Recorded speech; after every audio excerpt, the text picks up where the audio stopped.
হরে কৃষ্ণ। পবিত্র রোপণী একাদশী ব্রত মাহাত্ম্য কথা শ্রবণ করুন। একদিন মহারাজ যুধিষ্ঠির ভগবান শ্রীকৃষ্ণকে জিজ্ঞাসা করলেন, হে প্রভু, শ্রাবণ মাসের শুক্লপক্ষের একাদশীর নাম কি, তা কৃপা করে আমাকে বলুন।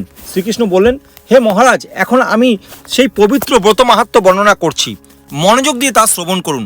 যা শোনা মাত্রেই বাজপেয় যজ্ঞের ফল লাভ হয়। প্রাচীনকালে দাপর যুগের শুরুতে মহিজিৎ নামে এক বিখ্যাত রাজা ছিলেন। তিনি মহিস্মৃতি নগরে রাজত্ব করতেন, কিন্তু দুঃখের বিষয় এই যে তার মনে বিন্দুমাত্র সুখ শান্তি ছিল না, কেননা তিনি ছিলেন অপুত্রক।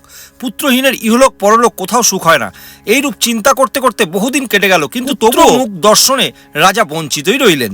নিজেকে অত্যন্ত দুর্ভাগ্য বলে মনে করে রাজা চিন্তাগ্রস্ত হলেন। প্রজাদের সামনে গিয়ে বলতে লাগলেন, হে প্রজাবৃন্দ, তোমরা শোনো, আমি এই জন্মে তো কোনো পাপ কাজ করিনি, অন্যায়ভাবে রাজকোষ বৃদ্ধি করিনি, ব্রাহ্মণ বা দেবতাদের সম্পদ কখনো হরণ করিনি। উপরন্তু প্রজাদেরকে পুত্রের মতন পালন করেছি, ধর্ম অনুযায়ী পৃথিবী শাসন করেছি, দুষ্টদের যথানুরূপ দণ্ড দিয়েছি, সজ্জন ব্যক্তিদের যথাযোগ্য সম্মান করতেও কখনো অবহেলা করিনি। তাই হে ব্রাহ্মণগণ, এই প্রকার ধর্মপথ অবলম্বন করা সত্ত্বেও কেন আমার পুত্র লাভ হলো না, তা আপনারা কৃপা করে অনুসন্ধান করুন। রাজার এই প্রকার কাতর উক্তি শ্রবণে ব্যতীত রাজভক্ত পুরোহিত ব্রাহ্মণগণ রাজার মঙ্গলের জন্য গভীর বনে ত্রিকালজ্ঞ মুনি ঋষির কাছে যেতে মনস্থ করলেন। বনের মধ্যে ঋষিদের আশ্রম সকল দেখতে দেখতে তারা এক মুনির সন্ধান পেলেন। তিনি দীর্ঘায়ু, নিরোগ, নিরাহারে ঘোর তপস্যায় মগ্ন ছিলেন। সর্বশাস্ত্র বিশারদ, ধর্মতত্ত্ব ও ত্রিকালজ্ঞ সেই মহামুনি লোমশ নামে পরিচিত। ব্রহ্মার এক কল্প অতিবাহিত হলে মুনিবরের গায়ের একটি লোম পরিত্যক্ত হতো। এই কারণে এই মহামুনির নাম লোমশ। তাকে দেখে সকলেই ধন্য হলেন। তারা পরস্পর বলতে লাগলেন যে আমাদের বহু জন্মের সৌভাগ্যের ফলে আজ আমরা এই মুনিবরের সাক্ষাৎ লাভ করলাম। তারপর ঋষিবর তাদের সম্বোধনা করে বললেন, কি কারণে আপনারা এখানে এসেছেন এবং কেনই বা আমার এত প্রশংসা করছেন, তা স্পষ্ট করে বলুন। আপনাদের যাতে মঙ্গল হয় আমি নিশ্চয়ই তা প্রচেষ্টা করব। ব্রাহ্মণরা বললেন, হে ঋষিবর, আমরা যে উদ্দেশ্যে এখানে এসেছি তা আপনি কৃপা করে শুনুন।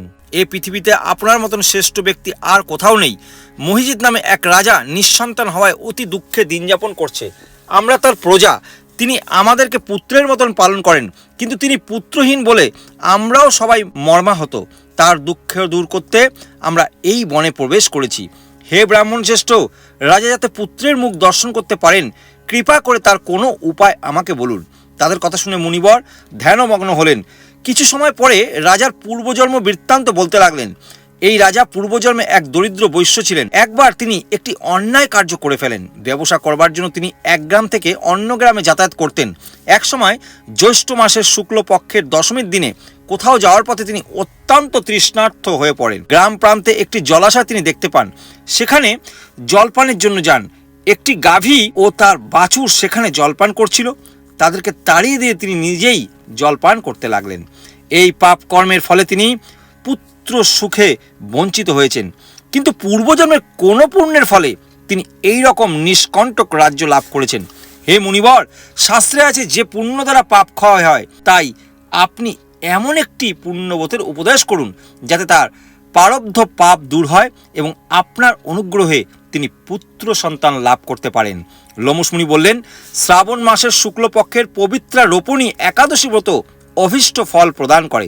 আপনারা যথাবিধি তা সকলে পালন করুন। লোমশ মুনির উপদেশ শুনে আনন্দ চিত্তে গৃহে প্রত্যাবর্তন করে তারা রাজাকে সে সকল কথা জানালেন।